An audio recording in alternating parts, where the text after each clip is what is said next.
Go for it first. Take an old searchlight, the old torchlight. Yeah. I sit in front of the camera. I'm sitting in front of the mirror, sorry. But you're saying makes sense because at the end of the day, men just think that some women just don't know sports. So like, seeing you as a senior broadcaster of sports, it's like, what really going on here? Yes. Yeah. I think we are, right now, I think what Barbadians are going through is a case where to use the Prime Minister's words, we need a whole firm. That's something that I wanted to get into because to me, everybody's so friendly that I don't think anybody could like pick up a gun in Barbados and shoot anyone. Like only last night we lost a 13-year-old to crossfire. Current administration has to put down these laws to get us out of the financial rut that we were in. So Ann-Marie, thank you very much for your time. This is very important and it's important to me, and I'm sure many Barbadians would love to hear who is Ann-Marie. Well, thank you so much for having me as You're most welcome. Ann-Marie. Ann-Marie professionally is a sports journalist, is particularly sports reporter anchor at the Caribbean Broadcasting Corporation for the past 20 years. I've spent 23 years in media. My first 2 to 3 years actually in print at the Barbados Advocate as the editorial executive. Great, congrats on that achievement. Thank you so much. 20 years seems like it started yesterday. Almost half my life. In terms of prior to that, I would have gone to Mona, UW Mona, to do my first degree in media communications. My specialization was public relations, so don't ask me how I ended up in broadcast. But that's basically from my end. I've also studied some extra studies as well. So after doing my bachelor's, I did an executive certificate in event planning and international conference management. I have a Caribbean vocational qualification in CBQ in assessment at level 4. And then I do have my master's in tourism and sports management. Let me just interject here. I heard that many Barbadians are extremely educated. What came about, Barbadians being so educated when you think about the Caribbean of a whole? It comes down to the fact that education is free, right up to tertiary level. So your first degree is paid for. Even when I went to Mona, my first degree was paid for. My tuition was paid for. The only thing I had to really look for is accommodation and the petty fees. But up to UW or up to tertiary level stage at UWI, it goes for free. Education at primary school is also free. There is the option in Barbados to have primary and secondary education paid for, but it's an option. But generally, the primary and secondary schools are also free as well. So education is free, so it allows Barbadians to have that vast expanse of knowledge if you want to. But that is good that Barbadians actually taking the opportunity to receive their free education, because in Trinidad, education was free at a point in time, but not many persons grabbed the opportunity. It had persons that grabbed it, but it seemed like it was a hot mess because it had some issues with some schools institution where funds was missing and so forth, and was not accounted for on these things. But great to know. And I would like to hear, we always hear about success stories of individuals. How it is that you experience from time being you were starting off knowing that you want to get into media to now, the struggles that was faced. Okay, I always knew I wanted to be in media.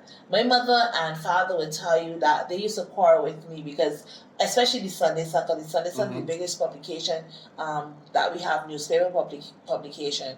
I would wait until the paper man comes out with the Sunday Sun, go for it first, take an old searchlight, the old torchlight, and sit down in front of the camera, I'm sitting in front of the mirror, and read the newspaper as if I was reading news. But the time I was small. So my mother and father would complain that I'm destroying their torchlights.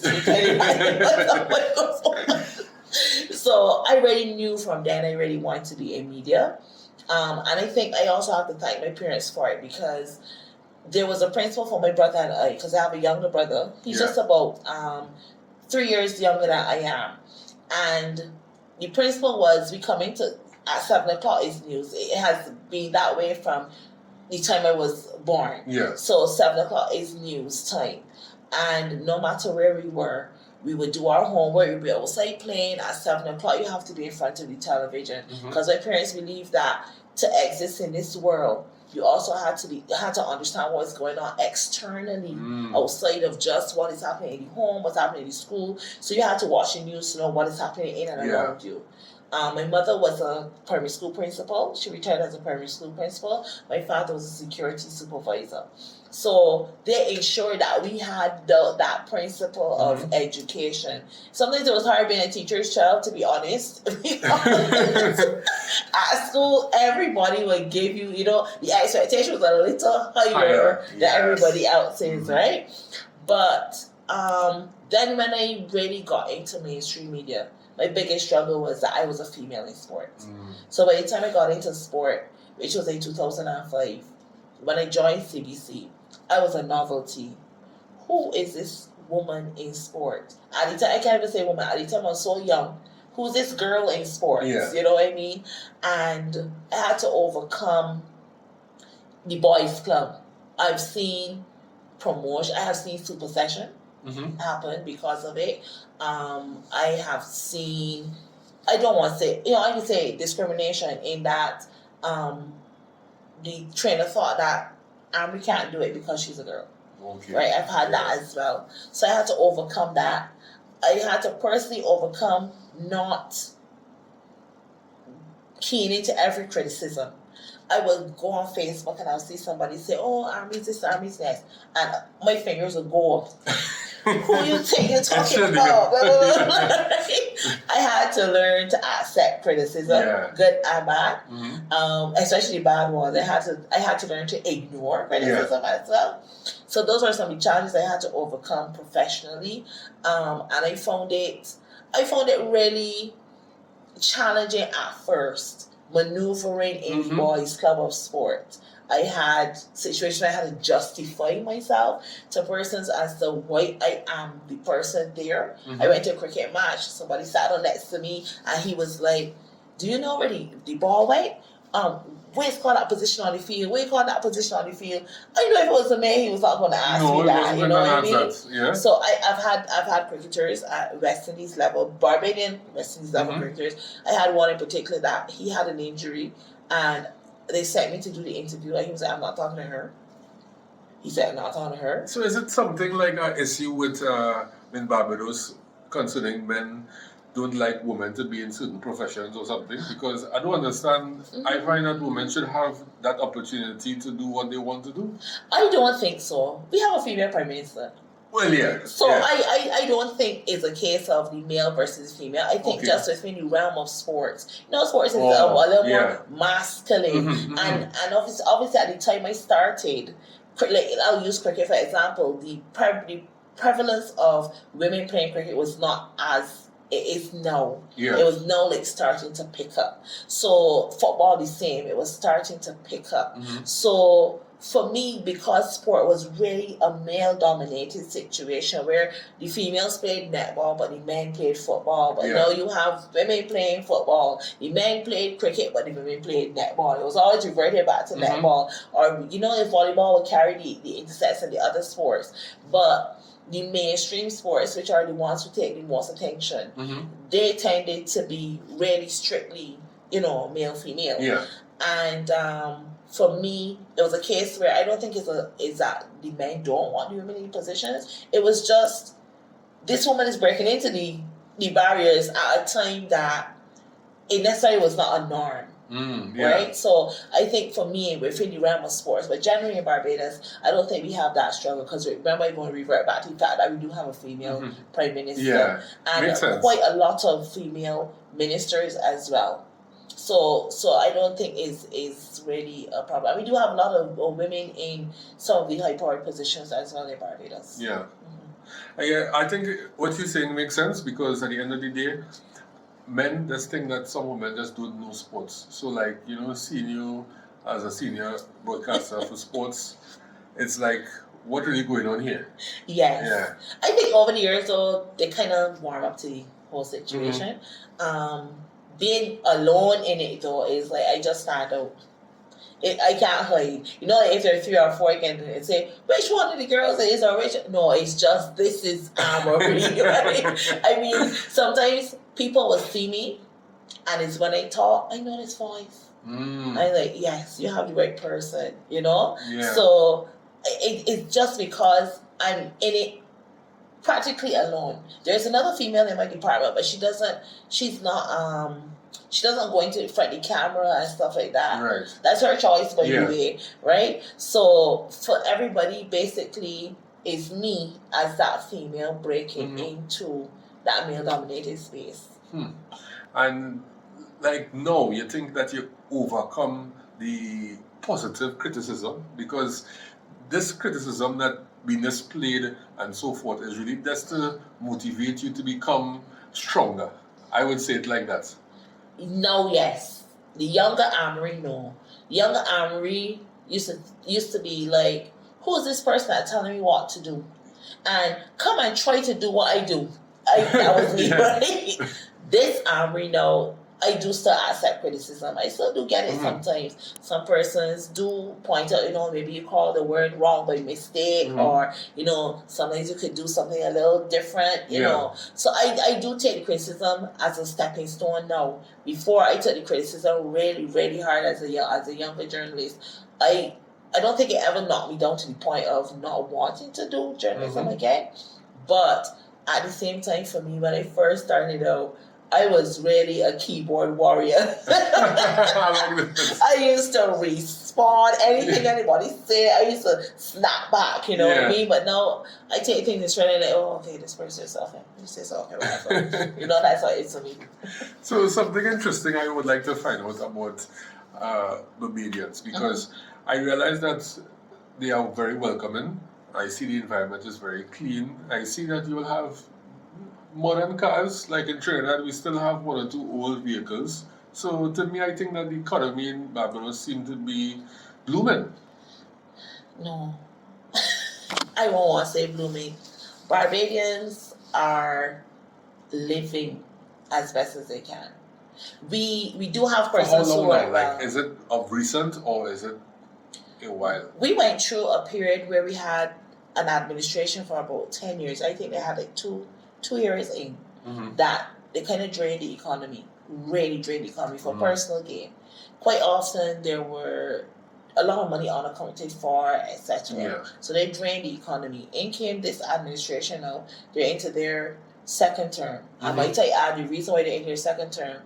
They're in their second term at a 30-0 margin of winning. The opposition got 0 seats twice. So you understand what we're coming out of. Persons were like, I just want out everybody from that other administration. And how long do governments serve as a term in Barbados? I think it's 2 5-year terms, 4 to 5-year terms. 4 to 5-year terms. Like 4 standard, then you can maybe take it to 5 if you want, but 2 4 to 5-year terms. So it was a case where the first time it was 30-0, and the second time it was 30-0, to maintain this administration. And this administration now is digging us out of a hole. So the economy is, Barbados is very, very expensive. Yeah. Extremely expensive. Imagine us paying 25 cents for a bag. Yes. You have to be moving around. And you're lucky you got 25 cents. So some places charge 30 cents as well. So you're very lucky I you hope I got don't 25 cents. a store that has to have to pay 50 cents. You know what I mean? You pay for plastic bags. Quite often, like fuel, the gas, the gasoline. Today it might go down by $1 and something cents. Tomorrow it goes back up, so it fluctuates a lot. We are right now. I think what Barbadians are going through is a case where to use the Prime Minister's words, we need to hold firm. And the reason why we have to hold firm is because to get out of what we were in, we have to go through the fire. So we're in the fire right now. Things are very expensive. People are struggling, but Barbadians are very proud. So you're not going to see a lot of people show it outwardly. We do have, obviously, the upper, the middle, and the lower class. Right. Yes, we do have persons who are like on welfare and stuff like that. We do have that. But for the most part, persons are living in such a way that they're living as much within their means and still having the luxury that they need as well. So you will see the hybrid cars, a lot of hybrid cars on the road. Yeah. Yes, because Barbadians are living, but it is difficult. Mm-hmm. It is difficult. The economy is a very, very expensive. You know, and I heard about some guy who crashed into 2 vehicles, and you can explain what went on there? People, I think they just are so proud, right, that they don't want to accept when something's wrong. I don't know exactly what happened with him, but I just know that he lost it, right? And it's such a thin line between sanity and insanity. And with the pressures that we have in Barbados, the economy and everything, we're seeing some things manifest, right? Yeah. So he just crashed into these cars, got out, stripped naked, and then just started to throw rocks and stuff at the cars, damaged cars. One person was injured, and he just lost it. And there are a lot of other persons who are going to that breaking point as well. Yeah. I will admit, I know people don't like to highlight it, but the crime has gone up a bit as well. Well, that's something that I wanted to get into, because to me, everybody's so friendly that I don't think anybody could pick up a gun in Barbados and shoot anyone. Only last night we lost a 13-year-old to crossfire. He was watching a netball match. A stone's throw away from his house, and gunmen just opened fire. I don't know if they were shooting at a particular person or whatever, but he got caught in the crossfire and he died. Yes. So the violence has increased, honestly, and again I put it down to the economy as well at this time, because as I said, persons are struggling. So we've been having some home invasions and stuff like that as well, but it all comes with that pressure of that economic need to survive. Survival, when the survival comes, and everybody doesn't take survival the same way. Correct. You and I might take survival as, okay, I have $10, so I can't buy that, I put back that, and I only spend $5 and I keep $5 in my pocket or whatever. Another person says, oh, so you have 10, I want your 10, and I want that person's 10 and that person's 10 to make 30 without me looking to see how I can legitimately get it. So because of that, we are having a rise in crime in a bit, to be honest. And yes, it's very hard, but again, I said it's because the current administration has to put down these laws to get us out of the financial rut that we were in. So is it that the crime affecting tourism? Ironically, I've not heard it affecting tourism, because tourism is our major industry. The tourism numbers have risen. Okay, so awesome. Especially within the past 2 months, because the winter season is when we already see an influx of persons, especially from Europe and stuff like that. So we had a good tourism season. I was looking around and seeing a lot of hired cars, a lot of persons walking around. So the tourism has grown. We do have some investors coming in to build hotels as well. Yes, I do know. So we have the expansion of hotels as well. So the tourism is picking up. We've not been on any red lists, any of the travel red lists. I don't think you will ever face that. I don't think so. I hope not, given the rise in crime. I hope not. But we've not in that process, in that whole element of tourism, we're still thriving in a way. Right. Yeah. We're still thriving. So I can't say that we are at the peak that we're supposed to be at, but we are getting there. And then I think what Barbados has done is kind of diversify the tourism product. So what they've done, before we used to sell sun, sea, and sand. Everybody has sun, sea, and sand, including China, who made sun, sea, and sand. So what are we doing? Events. We're kind of doing events. So we have the Food and Rum Festival. Yeah. We have we have the crop over season, of course. I know you're just coming out of Carnival. I'll try to. But I know it's really awesome from pictures and from videos. Yes. So we check, then we do there's the Food and Rum, there's another one as well. I think I missed it. Oh, there's the Reggae Festival that we have. Yeah. So we have the Reggae Festival. We have We bring in artists, and then we have local reggae artists as well. So there's like Legends Night, there is Reggae on the Hill, there's another Reggae in the Gardens event that they have. That's coming in April, early April as well, like the first weekend in April. Is usually that Reggae festival. So we're trying to be an event industry. And I think Vibes Carter is supposed to be coming. Vibes is coming, right? Vibes is coming for that reggae thing. I am not a Vibes fan. I won't be there, but I won't be walking. But we're geared up for Vibes Cartel as well. So we do have what you're diversifying in the tourism industry is events. So to kind of give us a little edge on just having the sunset. Yes, I agree. That sounds good. And I would like to find out from you in terms of how do you motivate others? Because being a public figure, I show a lot of persons looking for that motivation. Young women, maybe middle-aged women, but they may not come out and say, but deep down inside, they're looking at you as someone who is inspirational. Outside of my journalism, I do give back to the community as well.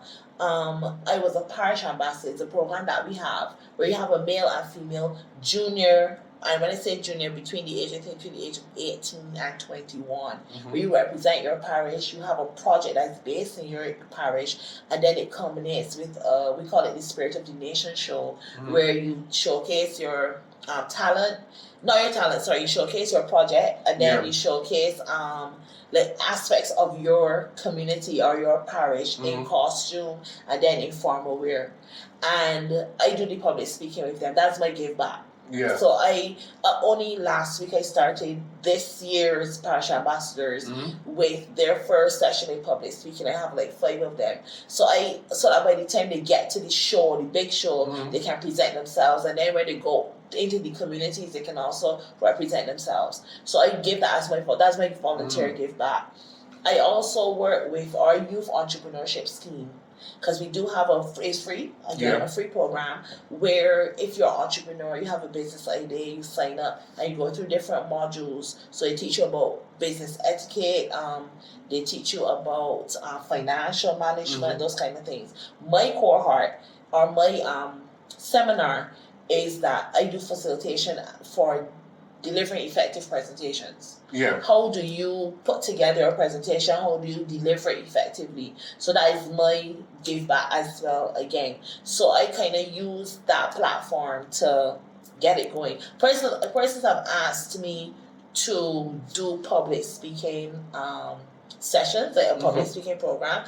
I've not done it because of time, really. Yeah. But I do have my consultancy registered. It's Communicative PR. So I do interactive sessions and stuff like that with companies as well. Yeah. Like I worked with the hospital, the Queen Elizabeth Hospital, the Asset and Emergency Department in communication in the workplace. How do you deal with patients when they come in? How do you deal with each other when they come in? Communication. I think that is important. I think you should push as much as possible for that.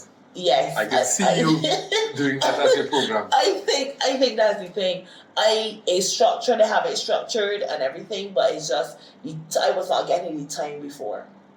I don't know if in this new structure of what I'm facing now with work, where we're transitioning, if it frees up my time. Yeah.